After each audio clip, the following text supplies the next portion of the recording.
The Calloway family, faced with financial hardship, reluctantly moved into Eldritch House, the only place they could afford. From the moment they arrived, the old Victorian mansion exuded an eerie air of abandonment. Cracked windows, overgrown weeds, and a sense of foreboding welcomed them.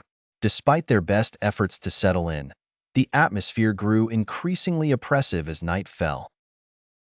That first night, young Sally Calloway noticed shadows that didn't belong. As she lay in bed, she swore she heard whispers echoing through the hallways. Her parents, Thomas and Emily, chalked it up to the creaky nature of the old house. Hours later, the whispers turned into faint, mournful wails. Thomas, ever the skeptic, dismissed them as the wind. Yet, Emily felt a chill deep in her bones. The following nights, the disturbances escalated. Hushed whispers turned to ominous murmurs, then to blood-curdling screams. Doors slammed by themselves, furniture moved inexplicably, and ghostly apparitions began to manifest. The family tried to resist their growing fears, but to no avail. One night, a particularly violent poltergeist encounter left their kitchen in shambles, dishes shattered, and chairs overturned. Desperation set in.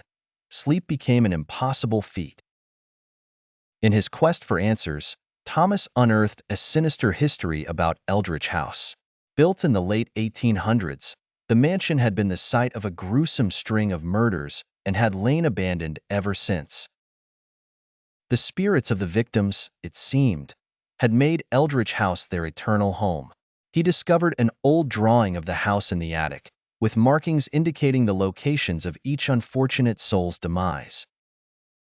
It painted a chilling picture of their final moments, all somehow eerily resonating within the house's current disturbances. Emily decided they had no choice but to leave. That night, as the ghosts grew more insistent and aggressive, the family hastily packed their essential belongings. As they made their way to the front door, the apparitions of the departed blocked their path, pleading and warning. The air in the house became suffocating, thick with the emotions and unrest of the spirits. Sally, clutching her doll, screamed for them to let her family go. Suddenly, a spectral child stepped forward, locking eyes with Sally. In that instant, a connection was made. The ghostly child whispered a soft, sorrowful apology, and, with a wave of sadness, the spirits slowly receded, granting the Calloways passage.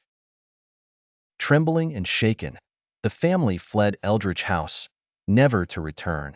As they drove away, they glanced back one last time.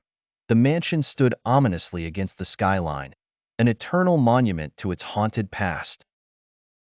The Calloways found refuge in the home of Emily's sister, where they could finally sleep without fear. But the memories of Eldritch House and its restless inhabitants would forever haunt their dreams.